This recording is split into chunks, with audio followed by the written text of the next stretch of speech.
തന്റെ സഹോദരനായിരുന്ന മിശിഹായെ തിരിച്ചറിയാതെ പോയതിന്റെ വേദനയിൽ അദ്ദേഹം കുഞ്ഞു കുട്ടിയെ പോലെ കരഞ്ഞു പ്രാർത്ഥിച്ചു എന്നാണ് പറയുന്നത്. ഈ വിലാപത്തിന്റെയും കരച്ചിലിന്റെയും പശ്ചാത്താപത്തിന്റെയും ഒക്കെ പശ്ചാത്തലത്തിലാണ് ഉദ്ധിതനായ ക്രിസ്തു വിശുദ്ധനായ യാക്കോബ് ശ്ലീഹായ്ക്ക് പ്രത്യക്ഷപ്പെടുന്നത്.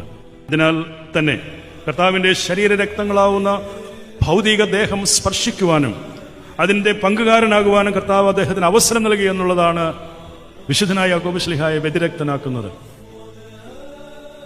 ഒരു ലിറ്റർജി ആദ്യമായി വിശുദ്ധ കുർബാനയ്ക്ക് വേണ്ടി ആലേഖനം ചെയ്യുന്നതും അത് തയ്യാറാക്കുന്നതും അത് പ്രാബല്യത്തിൽ വരുന്ന യഥാർത്ഥത്തിൽ വിശുദ്ധ യാക്കോബ് ശ്ലീഹ ആയിരുന്നു എന്നുള്ളതാണ് യാക്കോബ് ശ്ലീഹായുടെ പ്രത്യേകത എന്ന് പറയുന്നത്. ഇന്നിവിടെ വിശുദ്ധ കുർബാനയുടെ പ്രധാന ഭാഗങ്ങളെല്ലാം വിശുദ്ധനായ യാക്കോബ് ശ്ലീഹ ചിട്ടപ്പെടുത്തിയ വിശുദ്ധ ടെക്സ്റ്റായിരുന്നു, ആ ഒരു പുസ്തകമായിരുന്നു എന്നുള്ളതിൽ നാം എത്രയോ കണ്ട് അനുഗ്രഹീതരാണ് എന്നുള്ളത് ഓർക്കണം. ഇതൊരു ചരിത്രമാണ്.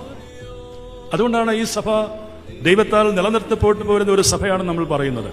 ഇതിന്റെ ആരംഭം യെരൂശലേമിലാണ്.